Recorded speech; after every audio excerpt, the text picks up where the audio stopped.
Hey guys, Coach Logan here again. This time I wanted to talk about activity in the endgame. It's a factor that I think gets undervalued by a lot of newer players like kids or just people who are newer to chess. And it's really important to understand this. I think if there's one thing you understand about endgames, this should be it. So before we really jump into it, just take a look at this position and try to evaluate it. So tell me, who you think is better, why, and then we'll talk about like what we should play. But just first, take a moment, look at the position, really try to look at it just beyond a superficial glance, and pause your videos if you need time, and that'll give me a chance to sip some coffee. But yeah.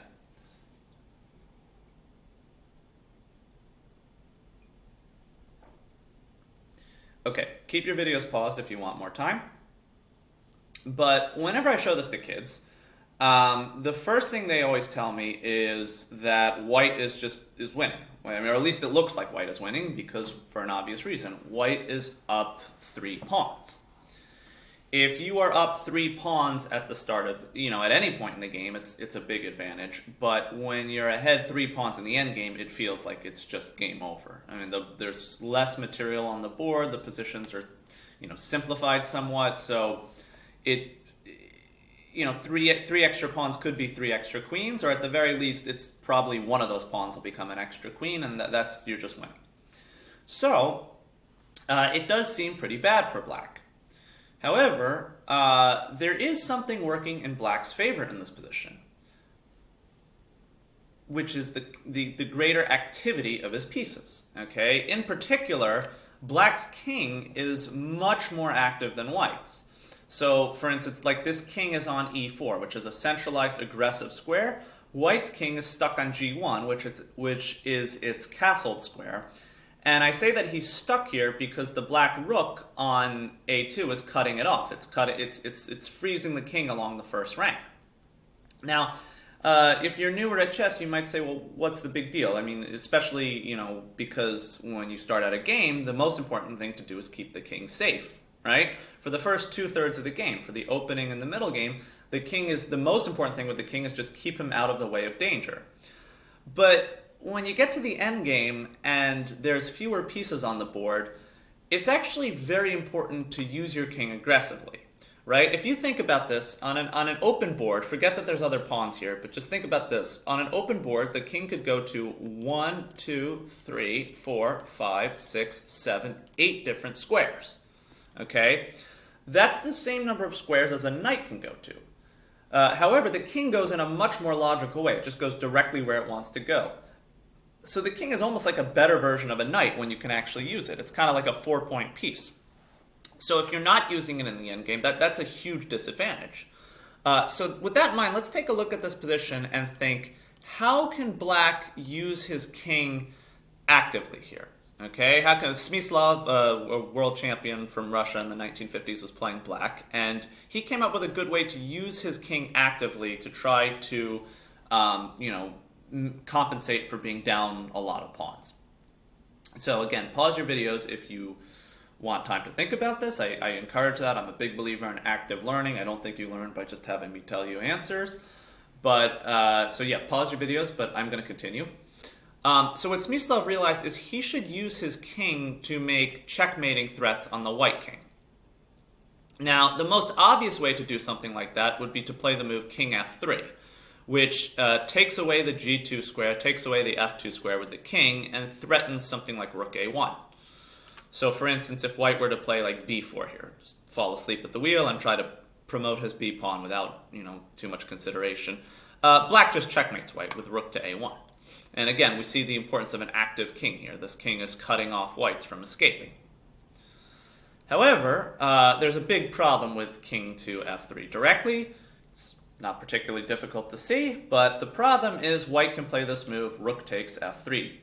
Now, the problem is not so much that white's winning a pawn. White was already up 3 pawns, but the bigger problem is white is checking your king.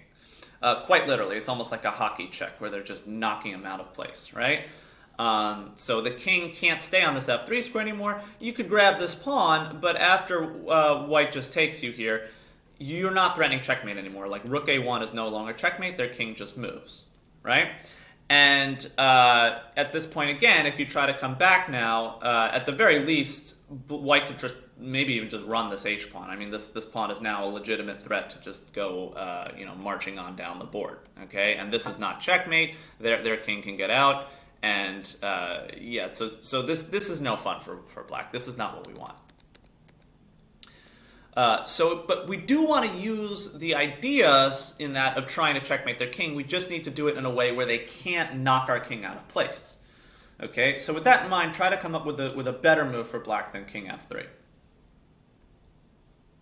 Okay, so keep your videos paused if you want time. Again, I encourage that, but I'm going to continue.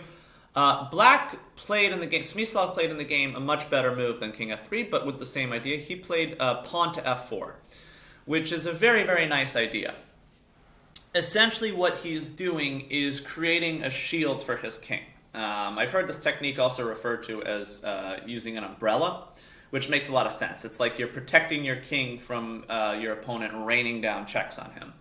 And so the point here is, say now white were to play the move, I think in the game this is actually what he played, e takes f4.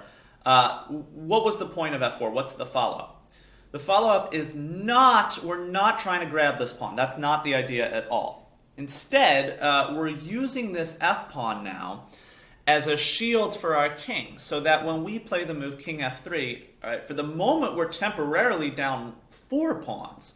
But this pawn here is actually extremely useful for us because it shields our king. Rook f3 no longer is check, right? This would just end up being checkmate for white, or for black would be checkmating white. So we're using white's pawn to maintain the greater activity of our king, if that makes sense, right? So what can white play? White now is in serious danger because of the move rook to a1 is going to be mate. And one other point is it's not so easy for white to deal with this because white's c pawn is blocking his rook. Like if the rook could just magically drop back to c1, then all of white's problems would be resolved. But the problem is this pawn is in the way. So white doesn't really have a good way to cover his first rank.